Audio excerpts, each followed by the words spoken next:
Amém, queridos irmãos, chegamos à sexta-feira, segunda semana. Nessa segunda semana, o título geral é O Aperfeiçoamento dos Santos para a Obra do Ministério. O título da sexta-feira, Preenchidos de toda a plenitude de Deus. E o versículo, Efésios 3:8.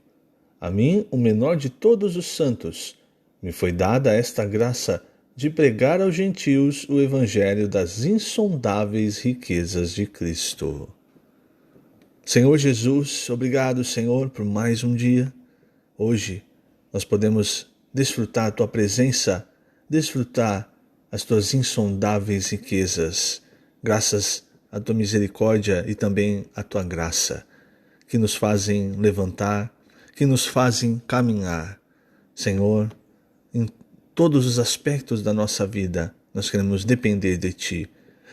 Queremos receber a Tua graça, Senhor, e que ela não se torne vã. Pelo contrário, queremos exercitar os nossos dons, o que o Senhor nos deu, e através da Tua graça, transformar esses dons em ministério, num serviço adequado ao Senhor, num serviço encabeçado pelo Senhor.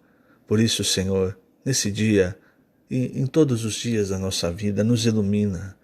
Mostra-nos, Senhor, aquilo que o Senhor ainda vê em nós que não é adequado, que precisa ser retirado. Mostra, Senhor, aquilo que o Senhor não aceita no nosso serviço, aquilo que não parte da Tua graça, aquilo que é apenas as nossas mãos. Para nós isso é importante, Senhor, pois nós queremos Te servir de maneira adequada, Te servir segundo o Teu coração.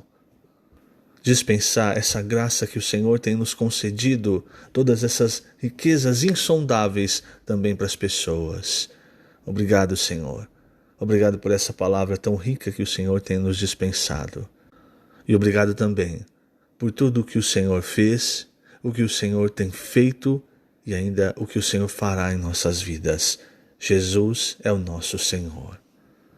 Muito bem, queridos irmãos, o título dessa sexta-feira, Preenchidos de toda a plenitude de Deus. Então nós estamos vendo o capítulo 4 de Efésios, e a partir do versículo 7 nós lemos: E a graça foi concedida a cada um segundo a proporção do dom de Cristo.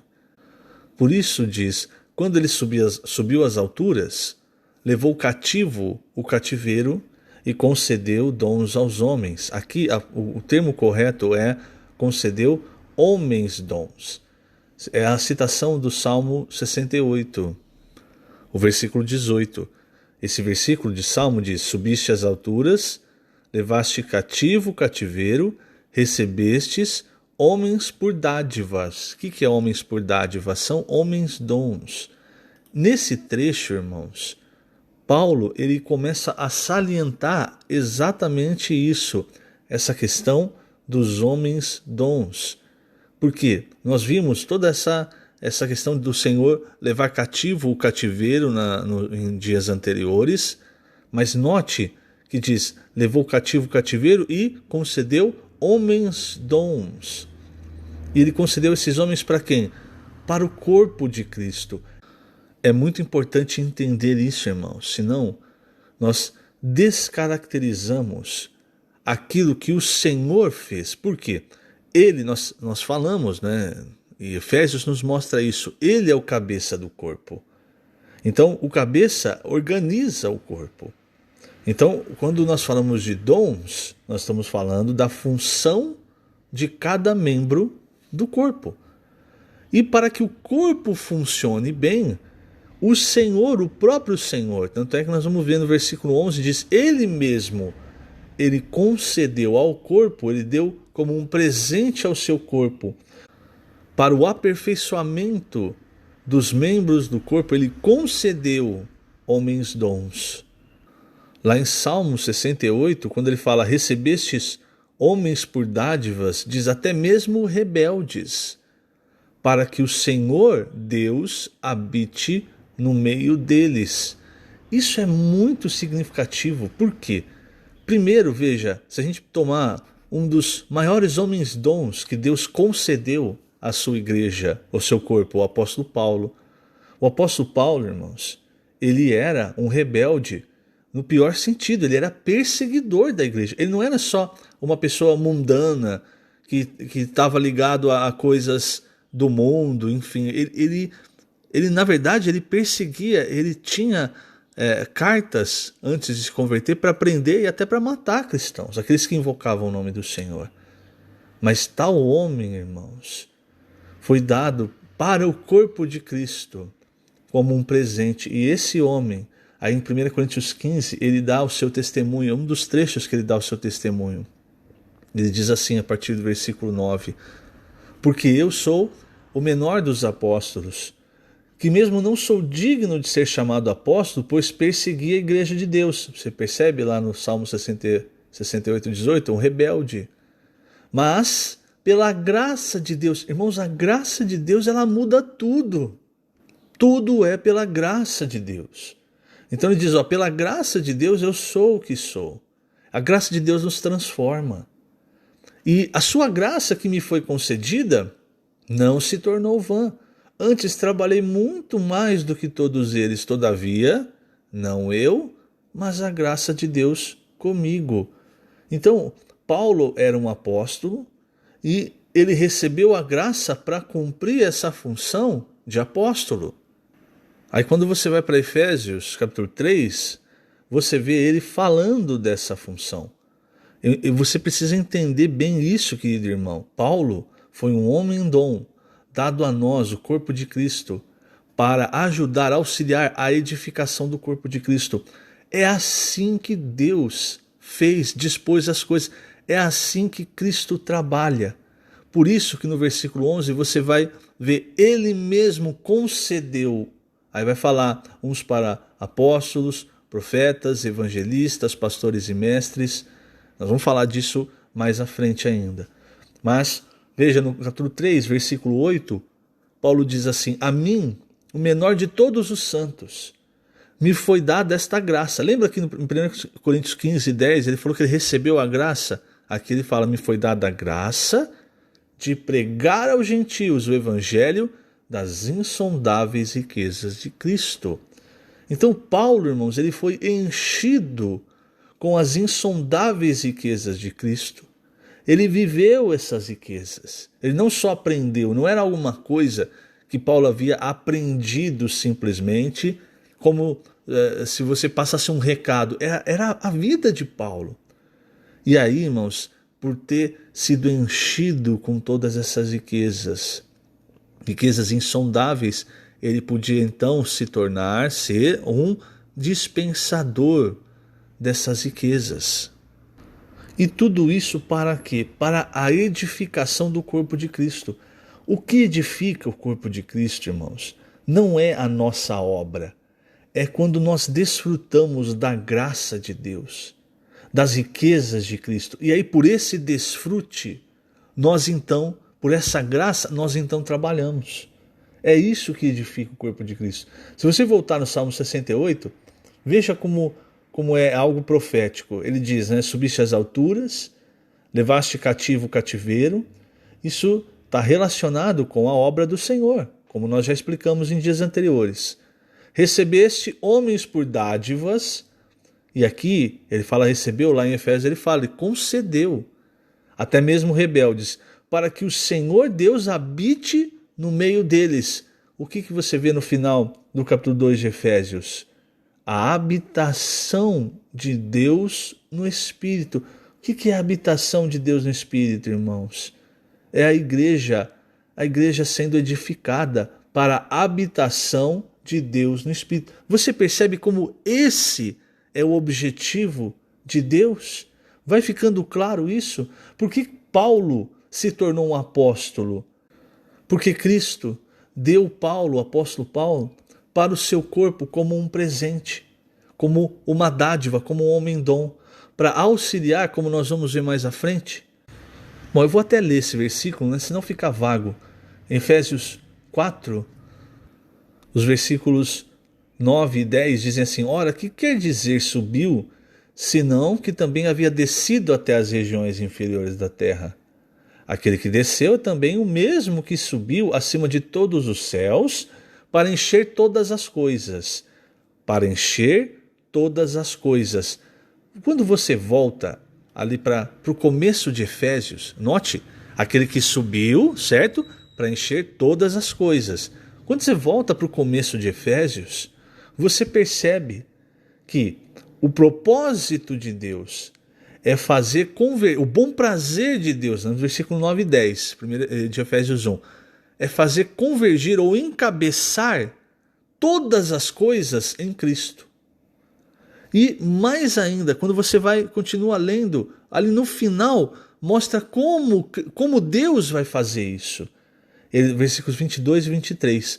Pôs todas as coisas debaixo dos pés, e para ser o cabeça sobre todas as coisas, o deu à igreja, a qual é o seu corpo, a plenitude daquele que a tudo enche em todas as coisas. Volta para o capítulo 4, versículo 10. Aquele que desceu é também o mesmo que subiu acima de todos os céus para encher todas as coisas. Então você está percebendo? Cristo, o Senhor Jesus como Cristo, irmãos, ele tem duas grandes missões. Uma ele cumpriu, que foi a sua morte na cruz para pagar o preço pelos nossos pecados. Mas a segunda incumbência que o Pai lhe deu é a edificação da igreja. E isso, irmãos, ele está cumprindo hoje. E para isso, para a edificação do corpo de Cristo, é que ele mesmo, veja o versículo 11, concedeu, ele deu. O versículo 11, irmãos, é a continuação do versículo 8. O versículo 8, os versículos 9 e 10 é como se fosse um parênteses. O versículo 8 termina dizendo que ele concedeu dons aos homens, quer dizer, homens dons. E o versículo 11 diz, ele mesmo concedeu uns para apóstolos, outros para profetas, evangelistas e outros para pastores e mestres. Esses são homens dons, como Paulo, como Barnabé, Timóteo, Pedro, João. Né? E aí o versículo 12 diz o porquê. Essa é a maneira que Cristo edifica a igreja, com vistas ao aperfeiçoamento dos santos, para o desempenho do seu serviço ou ministério, para a edificação do corpo de Cristo. Então o Senhor sabe, irmãos, que é muito importante que os santos desempenhem o seu ministério, mas ele também sabe que os santos precisariam de ajuda, precisariam ser aperfeiçoados. Então ele concedeu esses homens dons para aperfeiçoar os demais. Se não fosse a revelação, o aperfeiçoamento que ele mesmo deu ao apóstolo Paulo, irmãos, nós não teríamos, né? Porque o Senhor encontraria outra forma, mas veja, foi através do apóstolo Paulo que nós tivemos a maior parte do Novo Testamento escrita, porque esse é o bom prazer de Deus. É assim que Deus trabalha. Ignorar isso, irmãos, é ignorar que Deus trabalha, que o bom prazer de Deus é trabalhar através do homem, não de um homem capacitado, mas, como Paulo mesmo diz, de um homem que recebe a graça e trabalha através da graça, de um homem que sabe que não é coisa nenhuma. Então, esse é o bom prazer de Deus, trabalhar através desses homens. E aí, esses homens vão aperfeiçoando outros, que vão aperfeiçoando outros. É um ciclo, irmãos. Hoje você está sendo aperfeiçoado, amanhã é você que está aperfeiçoando. Paulo, o próprio apóstolo Paulo, ele precisou ser aperfeiçoado também. Você vê isso quando Barnabé vai até onde ele estava, tira ele, salvo engano, Tarso, né? E leva para Antioquia. Isso você encontra no capítulo 11 de Atos. Quando Barnabé percebeu, olha, aqui tem uma certa necessidade, eu conheço alguém que pode suprir essa necessidade. O que é isso, irmãos? É isso que nós vemos no capítulo 4 de Efésios. São os homens dons, através da graça de Deus, nunca se esqueça disso, aperfeiçoando os demais irmãos, os demais santos, para que o corpo seja edificado. Então, Barnabé partiu para Tarso, trouxe Saulo, e ali, irmãos, as coisas começaram a funcionar. Antes disso, irmãos, Paulo já estava em Tarso há muito tempo. Enfim, o que eu quero dizer, irmãos, nós precisamos aprender como Deus faz as coisas. Veja, o capítulo 4 é muito claro. Ele mesmo concedeu, certo? Ele mesmo é a forma como o cabeça entende que deve ser a edificação do corpo de Cristo. Eu vou ler um trecho aqui do Alimento Diário, na verdade eu já deveria ter lido. Página 35, o segundo e o terceiro parágrafo. E eu vou encerrar e amanhã eu vou falar do finalzinho da sexta e do encargo do sábado também, porque fala sobre, começa a falar sobre os homens dons na figura primeiramente do apóstolo, mas eu vou deixar para amanhã por causa do tempo. Então, página 35, segundo e terceiro parágrafo. A graça que levamos às pessoas são as riquezas insondáveis de Cristo, e ela fará um trabalho naqueles que a receberem. A pessoa não apenas será salva e regenerada no espírito, mas Cristo passará a habitar em seu coração, sendo o Senhor dela. Vamos convidar Cristo para viver em nós, ser o Senhor de nossa vida e tomar nossa mente, emoção e vontade. Não sejamos donos de nós mesmos. Enquanto Cristo habita em nós, somos preenchidos com suas riquezas insondáveis. Efésios 3,19 diz: e conhecer o amor de Cristo, que excede todo entendimento, para que sejais tomados de toda a plenitude de Deus. Na versão King James, lemos: e assim entender o amor de Cristo, que excede todo o conhecimento, para que sejais preenchidos de toda a plenitude de Deus. Paulo fala sobre o dispensar da graça, pelo qual é possível levá-la às pessoas. Como resultado, as pessoas serão preenchidas com as riquezas insondáveis de Cristo. Essas riquezas produzem o senhorio, o domínio de Cristo em suas vidas. À medida que recebem a graça pela palavra de Deus, serão preenchidas com Cristo até a plenitude de Deus. Tudo isso é resultado do trabalho que Cristo fez quando desceu ao Hades e quando subiu ao terceiro céu em sua ascensão. Então, queridos irmãos, vejam como é importante nós recebermos essa graça, essas riquezas insondáveis de Cristo que vão fazendo com que o Senhor cada vez mais tenha um domínio, seja de fato o cabeça sobre a nossa vida. Quanto mais você desfruta das riquezas de Cristo, mais você tem o senhorio de Cristo na sua vida. Por isso, irmãos, vamos sempre escolher o caminho de desfrutar a graça, as riquezas insondáveis de Cristo. Que o Senhor te abençoe grandemente nesse dia. Lembrando, estamos colocando agora as gravações no YouTube da Igreja em Ribeirão Preto. Você entra no YouTube, digita Igreja que está em Ribeirão Preto. Na parte de vídeos vão estar essas gravações. Que o Senhor te abençoe grandemente. Jesus é o Senhor.